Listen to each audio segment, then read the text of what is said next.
అన్నయ్య,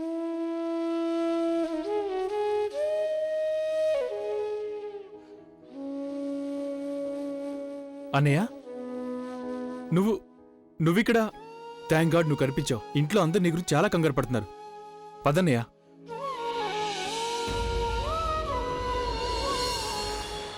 ఏమైందబ్బి? ఎందుకింత కంగారుగా ఉన్నా? వైశాలి, నీళ్లు తీసుకురా. చూడు నీకెంత చెమటలు పడుతున్నాయో. బాబు నిన్నెంత కంగారుగా చూస్తుంటే నాకు చాలా కంగారు అనిపిస్తోందబ్బి. చెప్పు బాబు, అసలేమైంది? అవి చూడు, మేమంతా ఎంత కంగారు పడుతున్నామో. ఏదో ఒకటి చెప్పు, ఏమైంది? నువ్వు హాస్పిటల్కి వెళ్ళావు కదా?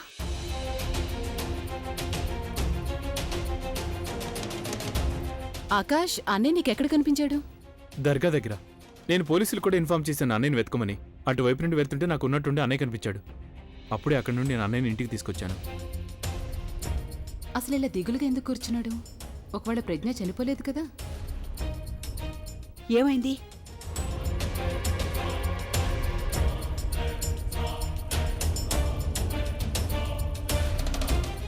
ఏమైందబ్బి? ఎందుకంత దిగులుగా కూర్చున్నావు నువ్వు?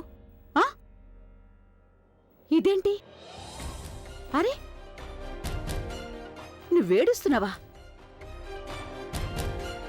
ఏమైంది చెప్పు. అది చెప్పు బాబు. ప్రజ్ఞ. ఏమైంది ప్రజ్ఞకి?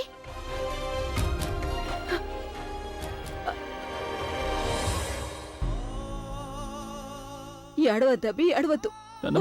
ప్రజ్ఞ కనిపించడం లేదు. అసలు తను ఎక్కడికి వెళ్ళిందో తెలియడం లేదు నాన్నమ్మ.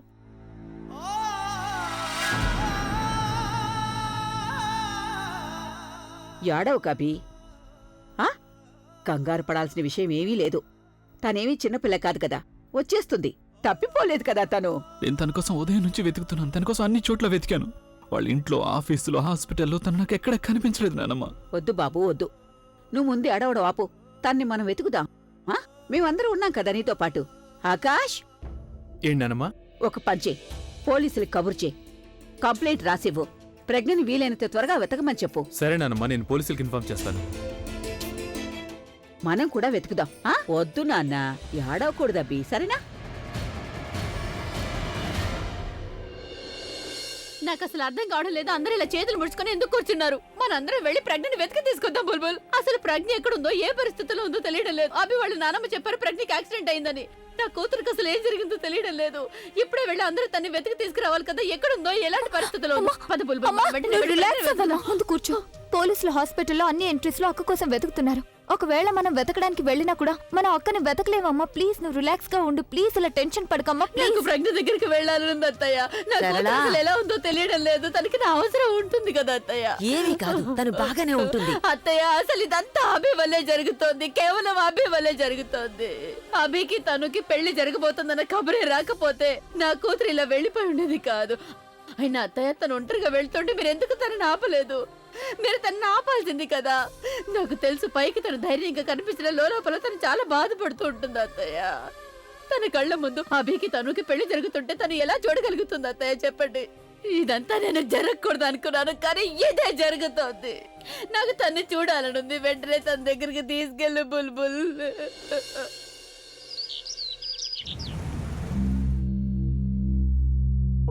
రాజన్నయ్య ఇంత రిస్కీ పని చేయగలడా లేదా అనేది భగవంతుడికే తెలియాలి.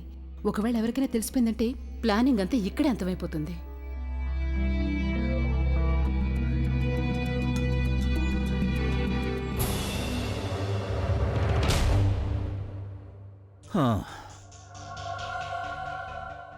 ఏమైంది? ఎందుకు అలా చూస్తున్నావు?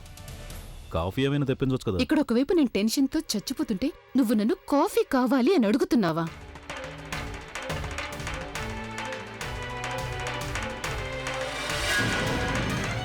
రజనీయ పని అయిందా లేదా ముందు అది చెప్పు.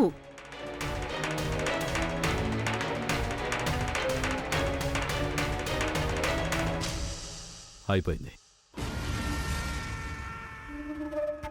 సూపర్ రజనయ్య, నువ్వు పూర్తిగా 3 కోట్లు తీసుకొచ్చావు. అంత సవ్యంగా జరిగిపోయింది.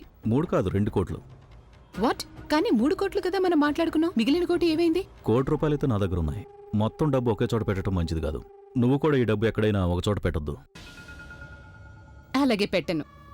నో వాట్ రాజన్నయ్య, నేను అసలు ఊహించనే లేదు నువ్వు ఈ పని చేయగలవు అని. ఐ మీన్ అన్నయ్యకి అసలు తెలియనే లేదు, కానీ తన అకౌంట్ నుంచి 3 కోట్లు చిటికెలా తీసేశావు. నేనిప్పుడు కేవలం 1,000 పెట్టానంతే. మొత్తం చెయ్యి పెట్టానంటే తన అకౌంట్ మొత్తం ఖాళీ అయిపోతుంది. ఆ తర్వాత అవి రోడ్డు మీద పడిపోవడం ఖాయం. ఎప్పటికైనా రావాల్సిందనుకో, కానీ అది అందరి మనసులో దోచుకోవడానికి కాదు, వాళ్ళందరి ముందు చేతులు చాచి అడుక్కుని బతకడానికి. ఆ రోజు కోసం నేను కూడా ఎదురు చూస్తున్నాను అన్నయ్య, ఎన్నో రోజుల నుండి. Just waiting for the day. Anyways, ఇప్పుడు మనం సక్సెస్ కోసం పార్టీ చేసుకోవాల్సిందే కదా. అది కూడా టీ కాఫీలు కాదు, అసలైన పార్టీ చేసుకోవాలి.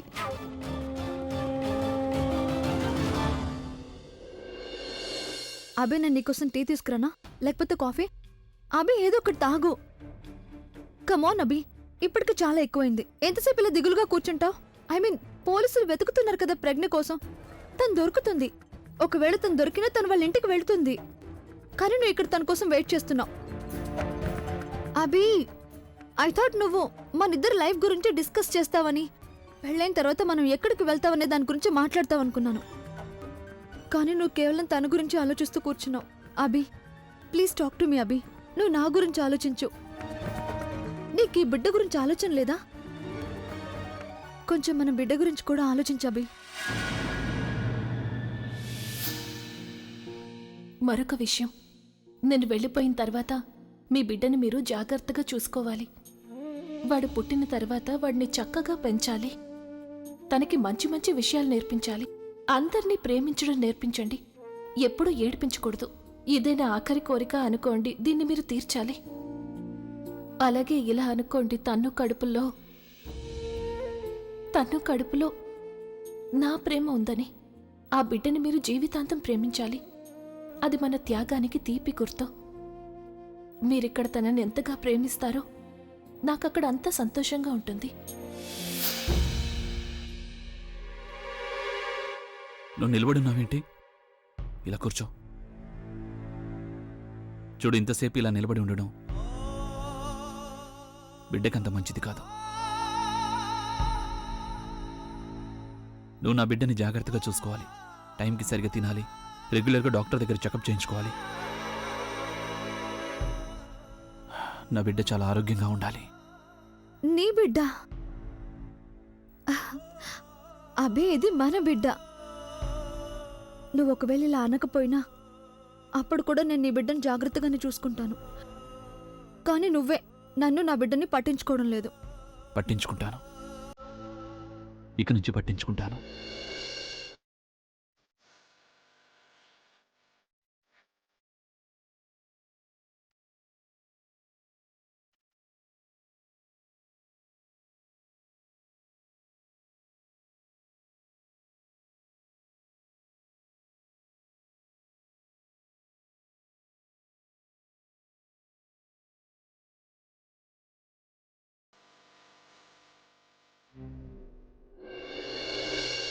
ఇప్పుడు తను ఇంటికి కోడలుగా రాబోతుంది చూడు, ఆశ్చర్యంగా ఉంది. ఓహోహోహో బాబు, కాస్త జాగ్రత్తగా పనిచేయండి. ఈ రోజు తనుకి మెహందీ ఫంక్షన్ జరగబోతుంది కదా. ఎవరో ఒకరు లేచి అక్కడికి వెళ్ళి చూడండి, మెహందీ ఫంక్షన్కి సామాన్లన్నీ ఉన్నాయో లేదో. ఇదిగో విను, ఒకవేళ ఏవైనా సరిగ్గా లేవు అంటే వాటిని మీరు నా భార్యకు అప్పగించండి. ఏంటి అసలు మీ ఉద్దేశం? నాకు అప్పగించాలంటే? లేదు, నా ఉద్దేశం ఏంటంటే నాకు పెద్దగా ఏమీ తెలియదు కాబట్టి నువ్వైతే వాళ్ళకి చక్కగా అర్థమయ్యేటట్టు చెప్తావు కదా అని. నేనే చెప్తాను వీళ్ళకి. నాకు ప్రస్తుతం టైం లేదు. నేను ఈ పనులన్నీ చూసుకోనా లేక నేను వెళ్ళి రెడీ అవనా? ఇది నీకు ఎప్పుడు ఉండే ప్రాబ్లమే, కొత్తగా కంగారు పడాల్సిందే ఉంది. అరే వైశాలి, నువ్వెందుకు అటు ఇటు తిరుగుతున్నావు? పని చేయవా ఏంటి నువ్వు? అత్తయ్య, ఈసారి మీరు పని చేయొచ్చు కదా, అందుకే నేను అటు ఇటు తిరుగుతున్నాను. పని గురించి వదిలేయండి. ఇటు చూడండి, ఇది నా కొత్త సెట్. నేను అనుకుంటున్నాను దీన్ని తను సంగీత్కి వేసుకోవాలని. ఇప్పుడు ఈ 3వ నెలలో ఇది నీకు 3వ కొత్త సెట్టు. అసలు అంత డబ్బు ఎక్కడి నుంచి వస్తుంది నీకు? దిష్టి పెట్టుకోండి అత్తయ్య, మీరు నాకు అత్తయ్య మావే కదా. అందుకే మీకు రహస్యం చెప్తాను. మీ అబ్బాయి రాజు ఉన్నారు కదా, ఆయన ఒక కొత్త బిజినెస్ చేస్తున్నారు. ఆయనకి ఎప్పుడైతే ప్రాఫిట్ వస్తుందో అప్పుడు నాకు కొత్త సెట్ తెస్తున్నారు. ఈసారి నేను రాజుకు చెప్పేశాను, ఈసారి మీకు ప్రాఫిట్ వస్తే నాకు డైమండ్ సెట్ తెచ్చివ్వాలని. నువ్వు ఇదే వేసుకో. దీనికేమో 3 సెట్లు, కానీ నాకు మాత్రం ఒక్కటి కూడా లేదు. నువ్వింతవరకు కొడుకు మీద నమ్మకం పెట్టలేదు, మరి ఇప్పుడు తన మీదెందుకు అంత నమ్మకం? ఇప్పుడు మీరు చాలా సరిగ్గా చెప్పారు. నేనింతవరకు కొడుకుని నమ్మకుండా చాలా పెద్ద తప్పే చేశాను. అదంతా సరే గాని ముందు ఇది చెప్పు, ఇప్పుడు నీకు అసలు నీ కొడుకు మీద తల్లిగా ప్రేమ పుట్టుకొచ్చిందా లేక నగల మీద ఆడదానికి ఆశ వచ్చిందా? అరే నేను ఒక తల్లిగా ప్రేమగా అంటున్నాను. నాకు నా కోడలు కావాలంతే కాని తన డబ్బులు నాకెందుకు చెప్పండి? నీకైతే డబ్బులు ఎప్పుడూ అక్కర్లేదు కదా. మీ వల్ల అసలు ఎప్పుడేమీ కాదు. నేనే అన్ని చూసుకోవాలి. పదండి.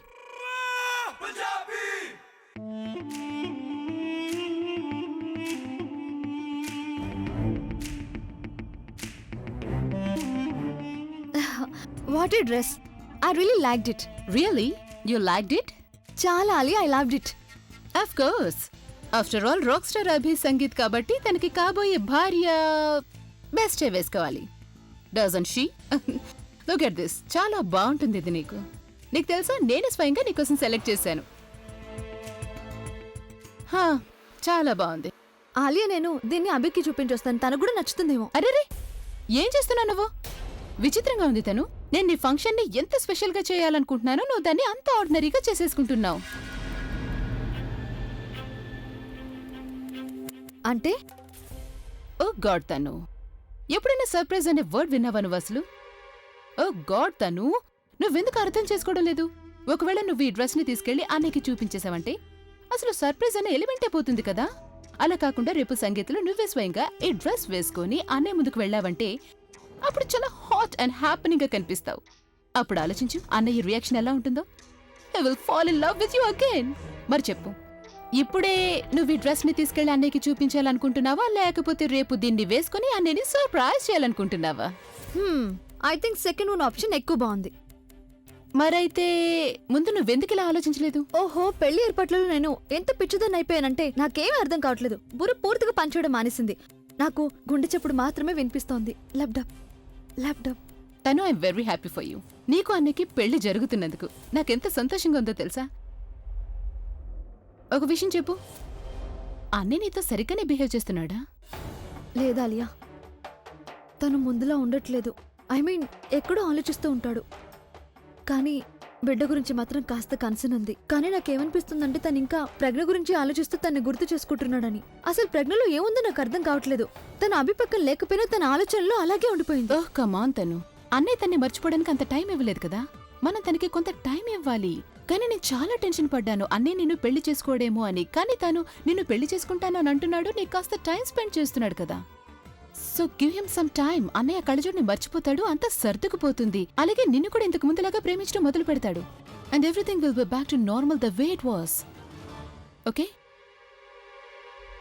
You're right Alia. ఇప్పుడైతే అభి నన్ను తన దగ్గరికి రానివ్వడం లేదు. ఎప్పుడు చూసినా బిడ్డ గురించి మాత్రమే మాట్లాడతాడు. యూనో, నాకు ఒక్కొక్కసారి ఎలా అనిపిస్తుందంటే తను కేవలం బిడ్డ కావాలి, నేను కాదేమోనని. నాకు ఒకసారి భయం వేస్తుంది, ఒకవేళ ఈ బిడ్డ తన బిడ్డ కాదని తెలిస్తే తను ఎలా రియాక్ట్ అవుతాడోనని. జస్ట్ షట్ అప్ తను. ఎలాంటి విషయాలు నువ్వు అస్సలు ఆలోచించకూడదు. అసలు నీ బుర్రలోకి రాకూడదు. నేను నీకు ఎన్నిసార్లు చెప్పాలి దీని గురించి? ఈ మాట నువ్వు బయటకండం మంచిది కాదు. అసలు దీని గురించి నువ్వు ఆలోచించద్దు. So stop thinking about this. దీని గురించి నువ్వు ఇక మాట్లాడకపోతేనే మంచిది. అర్థమైందా?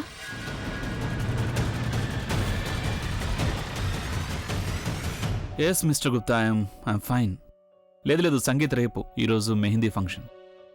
మీరు ఒక 8 గంటలకు రావచ్చు. All right, see you.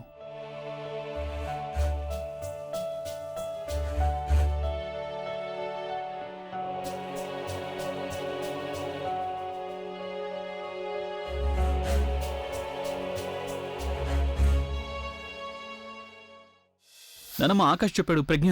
అభి ప్రజ్ఞ ఇక్కడ లేదు. బహుశా తను నీకోసం ఏదో పంపించినట్టుంది.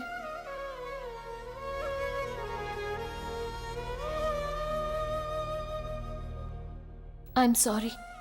నేను మీకేమీ చెప్పకుండా మీకు దూరంగా వెళ్ళిపోయాను. నాకు తెలుసు మీకు చాలా కోపం వచ్చుంటుంది, నన్ను వెతుకుతూ ఉంటారు. కానీ మీకు ఈ ఉత్తరం దొరికేలోపు నేను చాలా దూరం వెళ్ళిపోయి ఉంటాను. నేనేం చెయ్యాలి? అందరికీ నచ్చజెప్పాను మీకు తన్నుకి పెళ్లి జరగాలి అని. కానీ ఈ పెళ్లి విషయంలో నాకు నేను నచ్చ చెప్పుకోలేకపోయాను. అందుకే అనుకున్నాను, మీ ఇద్దరి పెళ్లి జరిగేంత వరకు నేను కొద్ది రోజుల వరకు ఈ ఊరు వదిలేసి ఎటైనా దూరంగా వెళ్ళిపోవాలని. ఒకవేళ నేను మీ కళ్ళ ముందుంటే అప్పుడు మీరు కూడా ఈ పెళ్లి మనస్ఫూర్తిగా చేసుకోలేరేమో. పైగా నేను మీ పెళ్లిలో ఎలాంటి సమస్య వచ్చినా అది చూసి తట్టుకోలేను. అందుకే నేను ఈ నిర్ణయం తీసుకున్నాను. దయచేసి నన్ను క్షమించండి. మీరు నాకు ఏదైతే మాట ఇచ్చారో దాన్ని తప్పకుండా నిలబెట్టుకోండి. అలాగే నేను మాటిస్తున్నాను, అంతా సర్దుకున్న తర్వాత నేనే స్వయంగా వస్తాను మిమ్మల్ని తనుతో సంతోషంగా చూడటానికి. అంతవరకు ప్లీజ్ ప్లీజ్ నన్ను వెతకడానికి ప్రయత్నించకండి, ఎందుకంటే నేను మీకు దొరకను. మీరు జాగ్రత్తగా ఉండండి. ఇట్లు మీ ఫుగ్గి. నువ్వు చెప్పినట్టే చేస్తున్నాను, అయినా నువ్వు రాలేదు. ఈరోజు మెహందీ, ఇక రేపు సంగీత్ కూడా జరగబోతోంది. నాతో అందరూ ఉన్నారు, కానీ నువ్వు లేవు. ఐ మిస్ యూ ఫుగ్గి. ప్లీజ్ త్వరగా తిరిగి వచ్చాయి.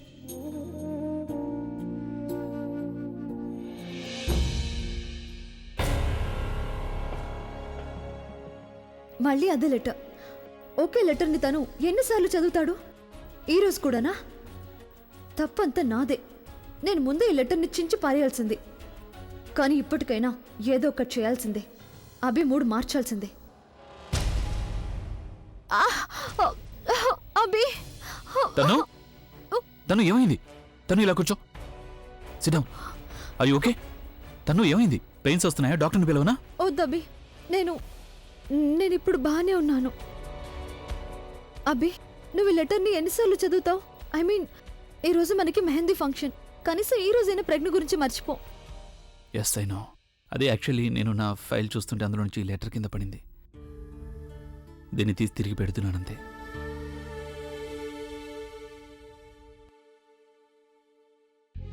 ఏం ఆలోచిస్తున్నావు? నేనేం ఆలోచిస్తున్నానంటే, ఈ రోజుకి పూర్తిగా 20 రోజులైపోయింది. ప్రజ్ఞ గురించి ఎలాంటి జాడ తెలీదు. తనెక్కడుంది, ఏ పరిస్థితుల్లో ఉందని. హా, నాకు ఏమీ నచ్చడం లేదిందు. మనసులో ఎందుకో దిగులుగా అనిపిస్తోంది. ఇందు నాకేమనిపిస్తోందంటే, ఏదో చెడు జరగబోతోందని. నాకు తెలుసు, నీక్కూడా నాలాగే ఈ పెళ్లి జరగడం ఇష్టం లేదని. కాని మనం ఏం చేయగలం చెప్పు? సంతోషంగా ఉన్నట్టు నటించాల్సిందే. హా, తన సంతోషం కోసం మనం కూడా సంతోషంగా ఉండాలి. అంతకన్నా మనం ఇంకేం చేయగలం చెప్పిందు? నీకనిపించడం లేదా ప్రజ్ఞ ఒకసారి ఇక్కడికొస్తే బావుంటుంది అని? ఇలా చూడు, తను ఏదైతే కోరుకుంటుందో, ఏదైతే అనుకుంటుందో అంతా అలాగే జరుగుతోంది కదా. ఏమైంది? ఏమీ లేదక్కా, ఏమీ లేదు.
నిన్ను చూడక దాదాపు 20 రోజులయ్యింది. ఈ 20 రోజులు నాకు 20 సంవత్సరాలుగా గడిచాయి. ఒక్కరోజు కూడా నేను ప్రశాంతంగా ఉండలేదు. ఒక్క క్షణం కూడా నేను నిన్ను గుర్తు చేసుకోకుండా ఉండలేదు. ఈరోజు కూడా నువ్వు రాలేదు అని బాధపడుతూ ప్రతి రాత్రి పడుకుంటున్నాను. అలాగే ప్రతి ఉదయం ఈ రోజైనా నువ్వు వస్తావేమో అన్న ఆశతో నేను నిద్రలేస్తున్నాను. నువ్వు లేకపోతే నాకేమీ నచ్చడం లేదు. నాకేమవుతుందో ఏమో అని ప్రతి క్షణం నాకు అనిపిస్తోంది. ప్లీజ్ ప్రజ్ఞ, ఇప్పటికైనా రా. నేను నీకోసమే ఈ పెళ్లి చేసుకుంటున్నాను. అందుకే ఇప్పుడు నువ్వు నా పక్కనే ఉండాలి. నువ్వే నాకు ప్రమాణం చేసావు, ప్రతి అడుగులోనూ నాకు తోడుగా ఉంటాను అని. నువ్వు నీ మాటని నిలబెట్టుకోవాల్సిందే. ఒకవేళ నీకు నీ మాట గుర్తు లేకపోతే కనీసం ఇదైనా మర్చిపోకు. నేను నిన్ను ఎప్పటికీ మర్చిపోలేననే విషయాన్ని.